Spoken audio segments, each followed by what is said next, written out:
Salutations à chacun et chacune de vous, ici Suzanne Deborah Jennings pour une petite capsule réflexion que j'appelle aujourd'hui manipuler ou influencer. On sait qu'il y a beaucoup de manipulation dans le monde, partout autour de nous et même en nous. C'est le mode de fonctionnement qu'on a appris pour aller chercher les choses qu'on veut. Bon, ça ne fait pas de nous des manipulateurs en tant que tels, quoiqu'on sait qu'il y a des personnalités manipulatrices, que c'est leur essence et leur façon de fonctionner. Donc, il faut évidemment s'éloigner de ces gens-là. C'est dangereux pour votre santé psychologique, émotionnelle et tout le reste.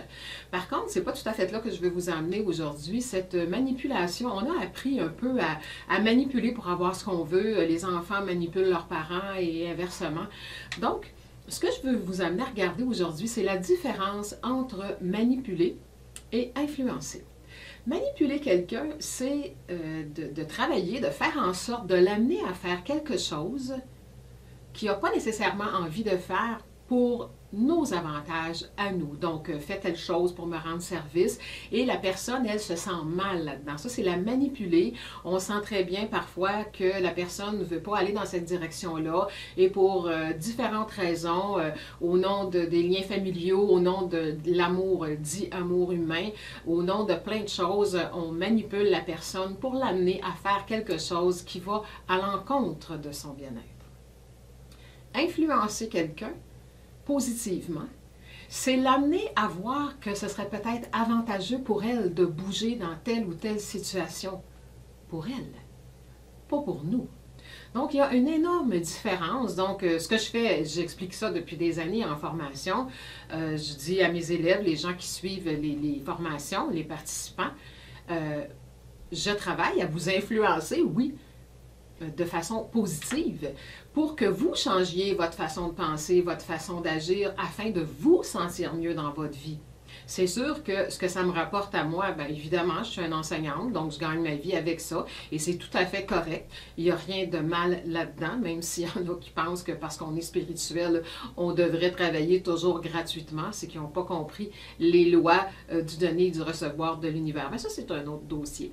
Donc, quand vous influencez quelqu'un, vous voulez l'amener, que vous ayez des jeunes enfants, vous essayez de les influencer à brosser leurs dents, à prendre leur douche, à faire des choses qui sont bonnes pour eux. C'est bon pour vous aussi parce que, bon, c'est votre travail de parent, mais en même temps, c'est pour leur bien.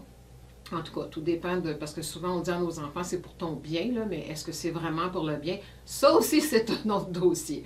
Donc, je vais rester dans la différence entre la manipulation et l'influence. Donc, dès que quelqu'un vous influence, tente de vous influencer pour que vous bougiez quelque chose dans votre vie, pour que vous vous sentez mieux.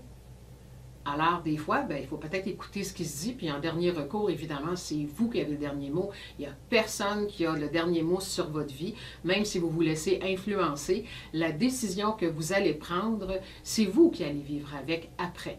Donc, c'est vous qui devez avoir le dernier regard sur peu importe ce qu'on vous a conseillé, que ce soit un coach, que ce soit un ami, que ce soit qui que ce soit dans votre famille.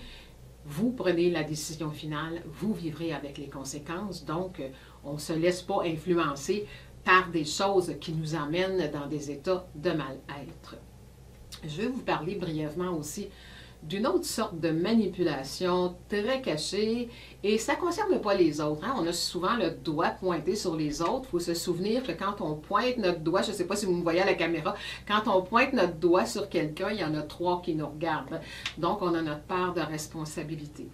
Et je vous amène là-dessus, combien de fois nous nous manipulons nous-mêmes?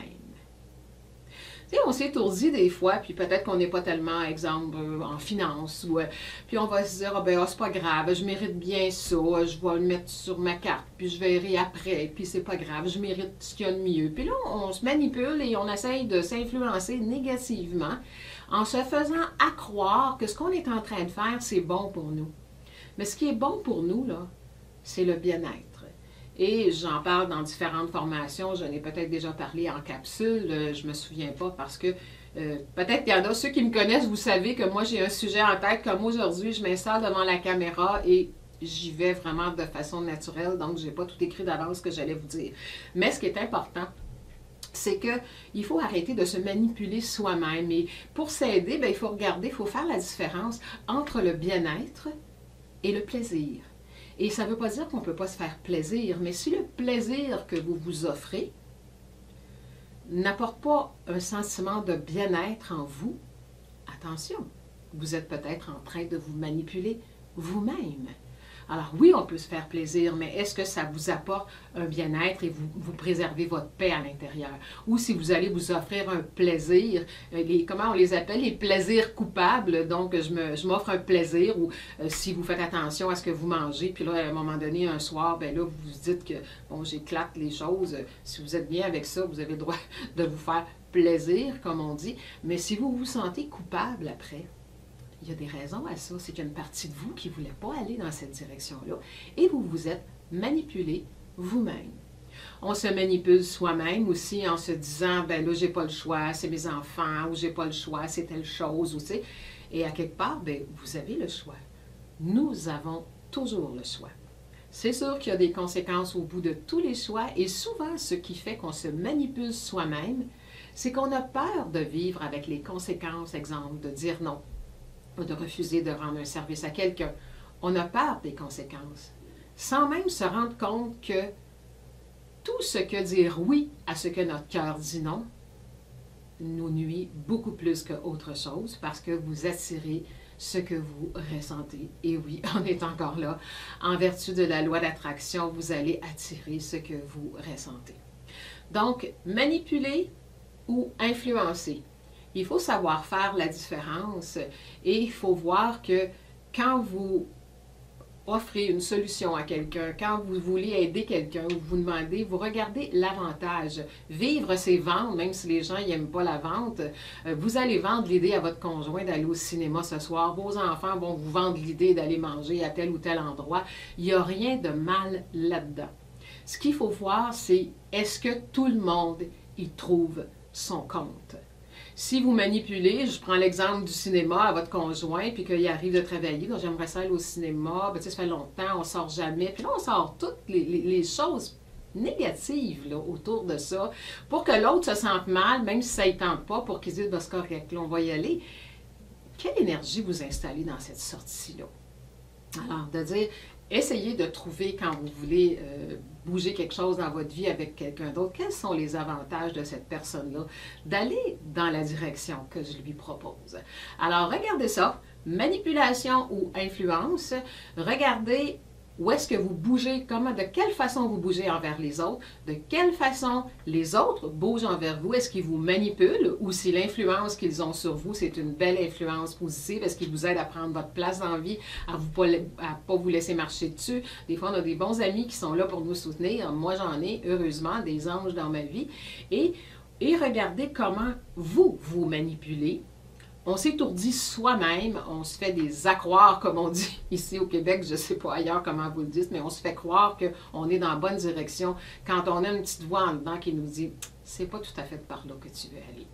Alors, je vous laisse réfléchir à tout ça et si vous avez des questions, bien, envoyez-les-moi. Je prépare des choses. Là. Oui, je fais des capsules, mais je prépare des choses là, sur Internet. J'ai des idées de faire du coaching en direct et tout ça.